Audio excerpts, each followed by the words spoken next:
Mamta, and in my previous video I am discussing with you what are rights, what are the importance of the right, why there is a need of a right, what are fundamental rights. So there are 6 fundamental rights, and in my previous one I am discussing only the 2 one. First one is the right to equality and the second is the right to freedom one. And now we are going for the 3rd fundamental right, that is right against exploitation. These articles are mentioned in Article 23 and 24 of the Indian Constitution. What does the exploitation mean? किसे बोलते हैं exploitation?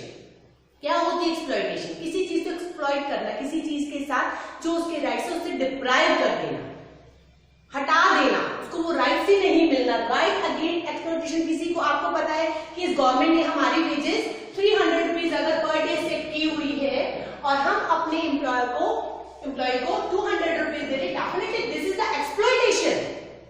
Government ने एक चीज को fix किया है, it means this is fix for all the workers. आप उसमें कम ज्यादा नहीं कर सकते. This is totally the exploitation, and that exploitation is mentioned under Article 23 and 24.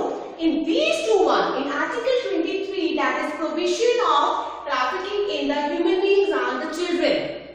What does that word mean? Trafficking. Trafficking means आप जब एक सेल और purchase of the human beings, आपने बहुत जगह देखा होगा ट्रैफिकिंग होती है. ट्रैफिकिंग मीन्स आप सेल और परचेज कर रहे हो विमेन्स का, ह्यूमन बींग्स का, चिल्ड्रंस का. That should be prohibited. ये नहीं होता, ये हमारा राइट नहीं है, ये चीजें टोटली बैन है, प्रोहिबिटेड है. Because we live in a democratic country और हमारे फंडामेंटल राइट्स में हमें ये चीज मिल रही है, right against exploitation, and it already mention in our articles that already granted by the government and by the Indian constitution. तो इस चीज को टोटली प्रोहिबिट किया गया है, prohibition of the trafficking in human beings and children. हम क्या करते हैं, वीमेन की सेल परचेज करते हैं. छोटे छोटे बच्चों को क्या करते हैं, उठा लेते हैं. छोटे बच्चों को उठाने के बाद what they do, they just sell those kids to the other man. वो क्या करते हैं, फिर उनको आपने बहुत सारी चीजें देखी होंगी on the roads one, on the railway track. छोटे छोटे से बच्चे वो क्या कर रहे होते हैं, दे स्टार्ट बेगिंग. उनसे भीख मंगवाई जाती है, उनसे बेगिंग कराई जाती है, उनका सारा जो चाइल्डहुड है वो एक्सप्लॉइट कर दिया जाता है, खत्म कर दिया जाता है. That is under article 23. And in Article 24, that is the provision in the employment of the children under the age of 14 years. क्या होता है इसमें कि जो आपका बच्चा 14 years से कम है, why we call that kid to the hazardous place? हम ऐसी जगह पर उनको काम करने के लिए कैसे बोल सकते हैं जो उनके लिए प्रॉब्लम है. आप उनको कह रहे हैं मेटल फैक्ट्रीज में वर्क कर लीजिए, आप उनको कह रहे हैं इंडस्ट्रीज में वर्कआउट कर लीजिए. Why? अंडर 14 ईयर्स अगर हम किसी भी चिल्ड्रन को, अगर हम किसी भी चाइल्ड को एम्प्लॉयमेंट के लिए लगाते हैं, that is against the fundamental rights. आपने बहुत सारे फैमिलीज में देखा होगा, बहुत सारे घरों में देखा होगा, व्हाट दे डू. छोटे छोटे से बच्चे होटल्स में देखे आपने, टी स्टॉल्स पर देखते हैं, हम अपने घरों में देखते हैं. छोटे छोटे से बच्चों को हम क्या करते हैं, हम उनको अपने घर के काम के लिए as a servants we use those kids. और जबकि on the contrary what the thing, under 14 years तक हम इससे क्या कर रहे हैं, हम एक्सप्लॉइटेशन कर रहे हैं उन किड्स का, हम उन्हें एक्सप्लॉइट कर रहे हैं, हम उनकी सारी लाइफ को हेल बना रहे हैं. गवर्नमेंट हमें क्या कहती है, 14 इयर्स तक उनके लिए free education would be available. वो एलिमेंट्री एजुकेशन को करने के बाद when they finishes their elementary education, when they finishes their primary education और when they are above the 14 years, तब वो बच्चे काम कर सकते हैं. अगर वो भी conditions, if the conditions allow, कि हाँ अगर उनकी कंडीशंस हैं, अगर उनको लगता है कि this is the requirement of the kid, but it doesn't mean that below the age of 14 years आप उन बच्चों से वर्क कराएं. आपके घर के लगा लीजिए, आप इंडस्ट्रीज में लगा लीजिए, जो उनकी हेल्थ के लिए, उनको फिजिकली, वो मेंटली वहां पर क्या हो जाती है, उनकी सिचुएशन, उनकी कंडीशंस क्या हो जाती है, द वर्स्ट हो जाते हैं. That is under exploitation in the article 23 to 24. Your next article is, and your next one is, next fundamental right is right to freedom of religion. This is your fundamental right, and in Article 25 to 28 of our Indian Constitution, this right should be mentioned. आपके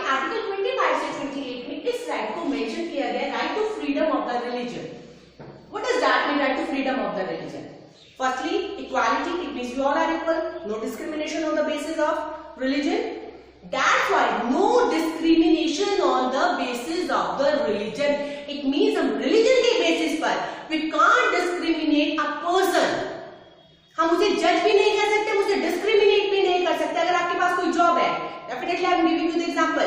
अगर आपके पास job है, आपको ये पता है कि आपने जॉब करनी है, उस कंडीशन में आप क्या करोगे? आप रिलीजन को देखोगे. आप ये देखोगे कि who person is perfect for that job, और you are going for the religion. किसका रिलीजन क्या है, then you appointed that person. So क्या होता है कि रिलीजन एक हमारा क्या है, right to freedom of religion. It means we have a right to choose any of the religion, choose or adopt any of the religion, follow the preachings and teachings of any of the followers. Secular state or secular country. Yes. So in right to freedom, you have a full right to choose or opt any of the religion. If you are not comfortable with one of the religion, definitely if you follow the preachings of the other religion, no one force you. No one will give the foundations to you. आप easily change कर सकते हो. आपको लगता है कि ये आपको उस religion की preachings अच्छी लग रही है, definitely आप उस टाइम पर क्या कर सकते हो? You can follow the preachings, you can follow the teachings of that religion. कोई foundations नहीं है आपके पास. हम इसीलिए that's why we call India as a secular country. It means India ने कोई भी अपना official religion India का नहीं है. That's why we call India as a secular country. Everyone have a right. कुछ भी आप किसी भी religion को, किसी भी preachings को आप easily follow up कर सकते हैं. आपके पास कोई भी किसी भी तरीके की foundations नहीं होगी, कोई भी discrimination आपके पास नहीं होगा. आप अपने जितने आप किसी भी institute का किसी भी religion से related institute को follow up करना चाहे, किसी की भी follow करना चाहे, आपके पास आपको कोई भी pressurize, आपको कोई भी किसी तरीके की force नहीं कर सकता. So this is in your right to the freedom of the religion. And India, why we call India as a secular state? This is also the part of that one. We call India as a secular state because there is no official religion. हमने किसी भी religion को importance नहीं दी है. No doubt अगर हम ये कहते हैं कि in the majority there are the Hindus one, तो हम एक हिंदू religion को majority में लेकर हम उसे official religion को रख दें. No. इंडिया की कॉन्स्टिट्यूशन ने किसी भी रिलीजन को कोई भी इस तरीके से कोई भी ऑफिशियल रिलीजन अनाउंस नहीं किया है. It means no discrimination on the basis of the religion. Every person should be equal.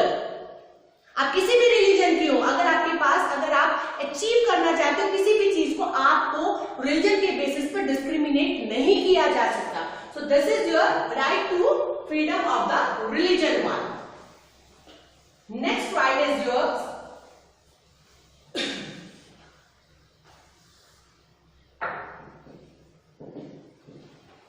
the right to cultural and educational right. This is your fifth fundamental right, and this is in the article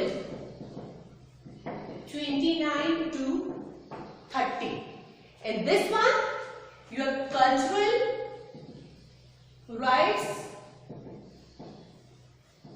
in article 29 and your educational rights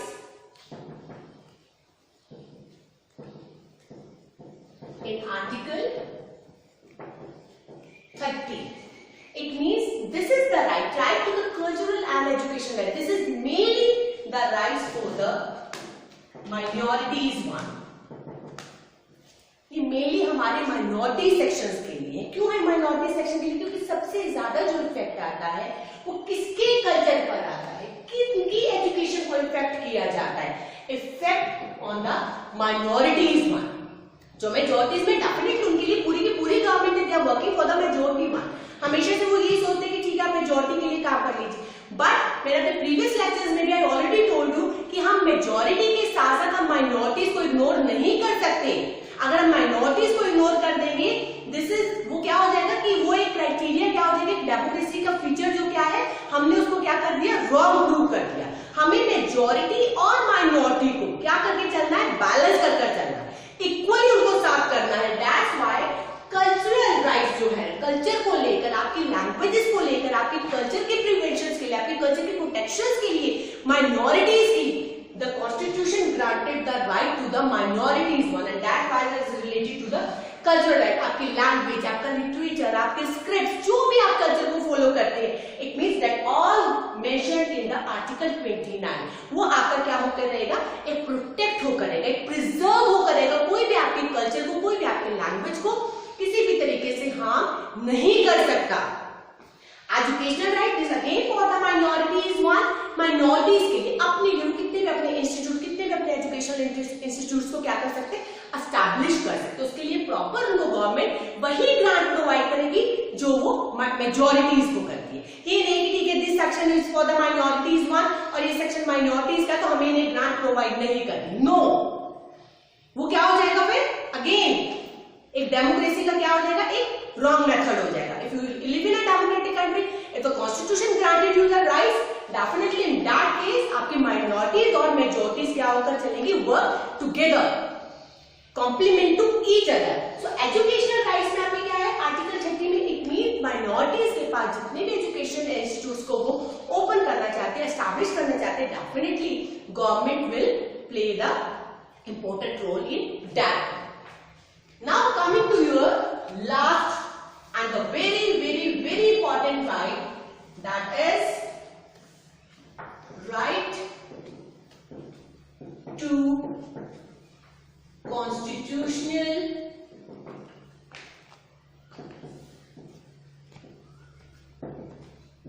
remedies।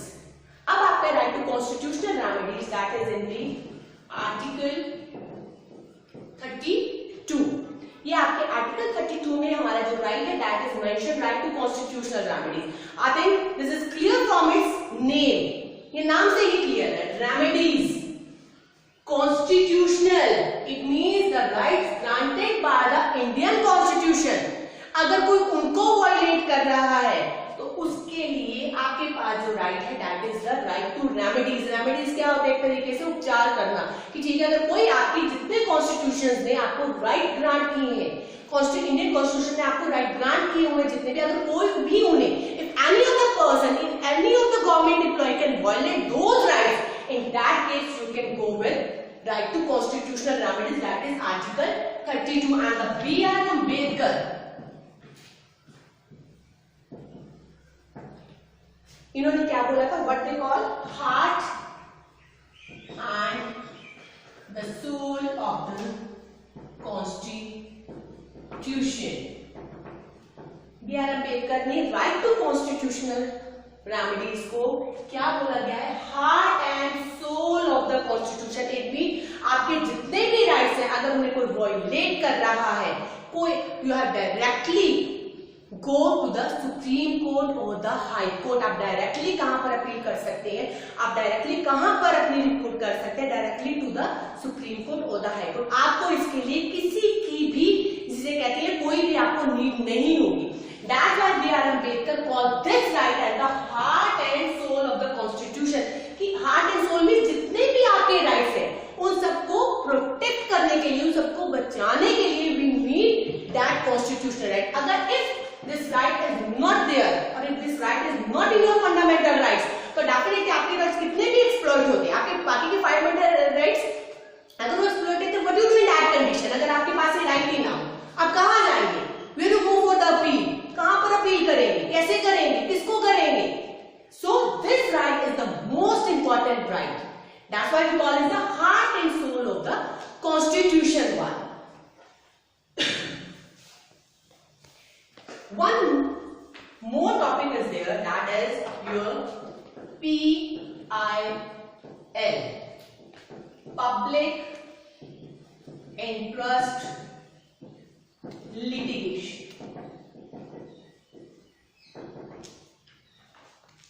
क्या होती है public interest litigation? As for clear from its name, public interest and the litigation. It means कोई भी demand जो आपकी public के interest के लिए है, ये कोई भी सिंगल सिटीजन और a group of citizen, state away, कोई भी अगर आपको लगता है कि यस दिस इज द, कि ये चीज एक पब्लिक के इंटरेस्ट के लिए, this is beneficial for the society, this is beneficial for the public one, in that case आप एक PIL स्टेट अवे आप सुप्रीम कोर्ट और हाई कोर्ट को थ्रू अ पोस्ट कार्ड आप सेंड कर सकते हो। बट कि आपके individually, it's not for the individual one, कि ये नहीं कि ठीक है मेरी रिक्वायरमेंट है, this is my need, this is my requirement, it's not for a single one, it is for the whole public. और वो चीज आपके पब्लिक के लिए होनी चाहिए, ये नहीं कि इंडिविजुअली आप जाकर कोई भी पोस्ट कार्ड पर लिखकर you just write the situation and you send it to the high court जज और टू द सुप्रीम कोर्ट जज, वो नहीं मानी जाएगी, दैट इज नॉट अप्रूवेबल, वो अप्रूव नहीं होगी। यस, अगर आपकी डिमांड लीगल है definitely and it is on the for the benefit for the society or for the community one or for the public one, definitely in that case जो आपके supreme court और आपके high court है वो क्या करेंगे, इस चीज पर क्या करेंगे, वर्कआउट करेंगे। So this is the your fundamental rights and the PIL। इस पर बेटा 2 marks से, sorry 3 marks other और 1 mark the question would be their question आ जाता है। Now what is the scope of the rights? The next topic is expanded the scope of rights. What does that mean? It means in our previous lecture or in this lecture or in the previous one we have discussing about the 6 fundamental rights. So after that the 6 fundamental rights के बाद क्या होता है बेटा, there is already a scope, कि ये नहीं कि आपके only दो 6 fundamental rights, आपके पास और rights नहीं होगी। आप 6 fundamental rights के साथ आपके overall development is not the possible one.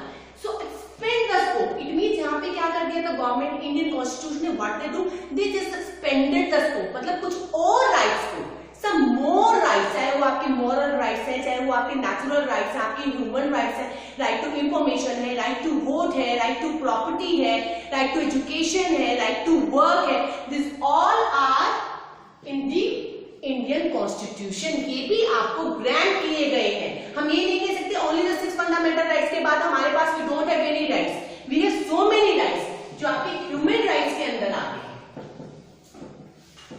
Human rights में आपके पास राइट टू वर्क हो गया, right to property,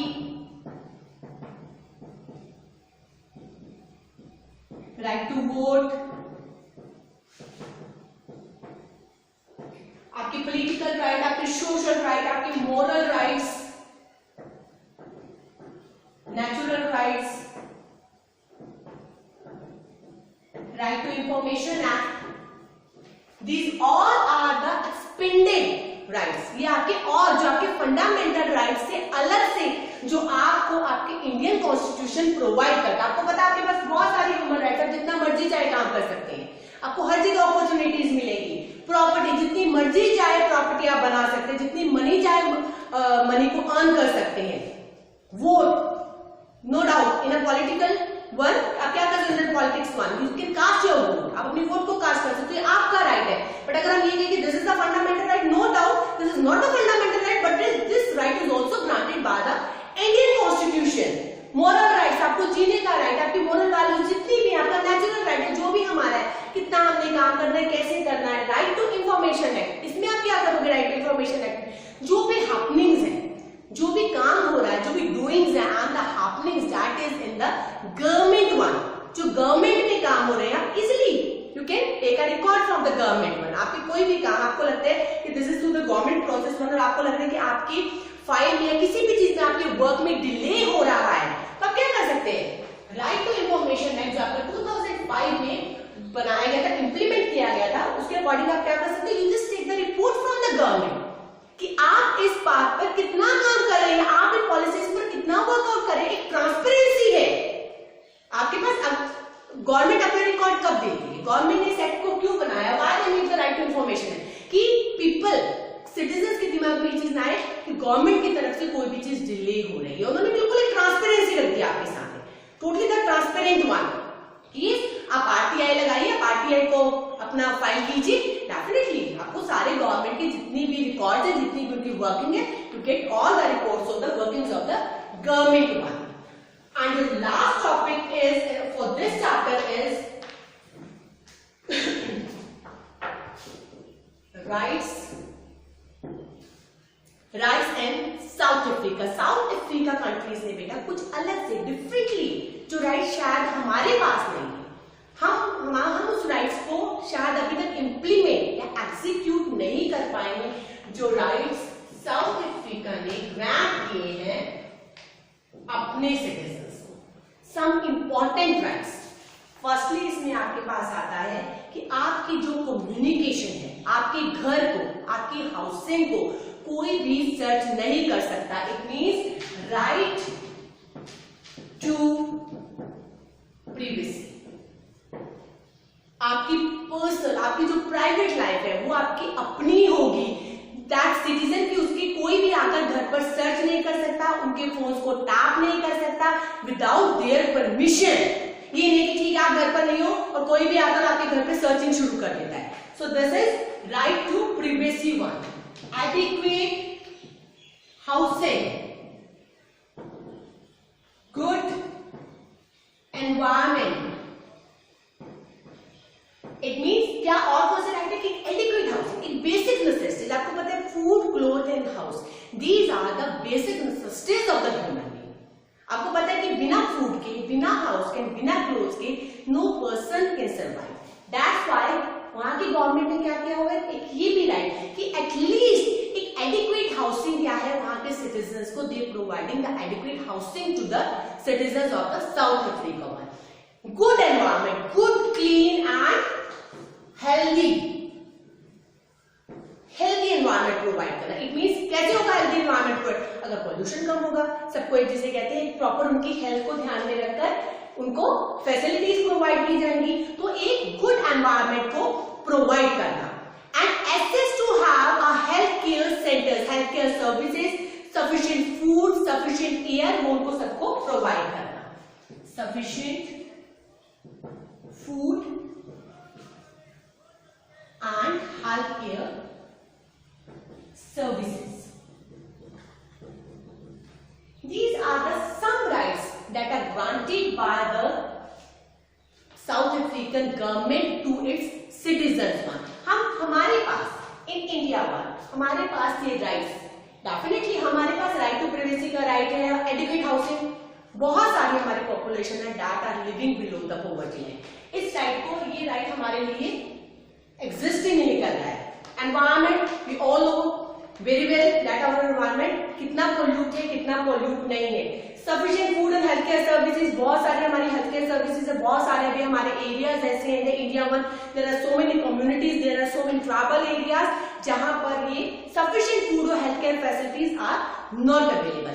so we wish that इस तरीके के राइट्स को, थ्रू इन राइट्स को भी इंडिया को अपने कॉन्स्टिट्यूशन में अपने सिटीजंस को ग्रांट करना चाहिए। It is the desire, it is the wish of the people कि जो साउथ अफ्रीका ने अपने कॉन्स्टिट्यूशन में ग्रांट किए गए हैं सिटीजंस को राइट, डेफिनेटली इस तरीके के प्राइवेसी का राइट है, आपका एडुकेट हाउसिंग का राइट है, definitely that should be provided by the Indian constitution also. This is the wish and the desire of the people. So this is the whole topic on democratic rights. Firstly 3 examples, then what are rights, why do we need rights, why we call them as a fundamental rights, then the 6 fundamental rights, and after that आपके पास क्या है, जो PIL, and after that the expanded scope of the rights, and in the end the rights of the South Africa. This is for your chapter democratic rights, and thank you, have a nice day.